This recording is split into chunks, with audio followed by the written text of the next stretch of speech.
পাওনা টাকা না দিতে অভিনব কৌশল, অবশেষে সালিশের মাধ্যমে সমাধান। সরওয়ার হোসেন অপুর পাঠানো ভিডিও চিত্রে বিস্তারিত। ব্যবসায়িক লোকসান আর পাওনাদার দেনা থেকে বাঁচতে নিজেই নিজের অপহরণের মিথ্যা নাটক সাজানো হয়েছে। অভিযোগ উঠেছে নওগাঁ বদলগাছি উপজেলার বিশালবাড়ি ইউনিয়নের হলুদবিহার গ্রামের মৃত ইসমাইল হোসেনের ছেলে আল মাহমুদ আচাবির বিরুদ্ধে। এই ঘটনায় এলাকায় চাঞ্চল্য সৃষ্টি হয়েছে। অবশেষে পারিবারিক মধ্যস্থতায় বিষয়টি শান্তিপূর্ণ সমাধান হয়েছে। স্থানীয় সূত্রে জানা গেছে, আল মাহমুদ আচাবি এলাকায় একটি এনজিও পরিচালনা করতেন।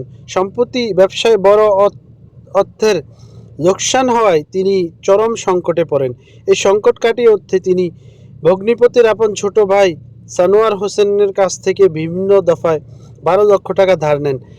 টাকা নেওয়ার পর দীর্ঘদিন পার হলেও তা পরিশোধ করেননি। সানোয়ার হোসেনের পাওনা টাকা ফেরত চাইলে আচাবি এক পর্যায়ে পাওনা টাকা দেওয়ার নির্দিষ্ট সময় পার হয়ে গেলে তা থেকে বাঁচতে এবং পাওনাদার যেন চাপ সৃষ্টি না করে তিনি আত্মগোপনে অপহরণের এক রোমাঞ্চকর মিথ্যা নাটক সাজান। পারিবারিক সূত্রে জানা গেছে, উভয় পক্ষের সম্মতিতে বিষয়টি সম্পূর্ণ মিটিয়ে নেওয়া হয়েছে। দৈনিক পুনর্জাগরণ, বিডি 24 নিউজ।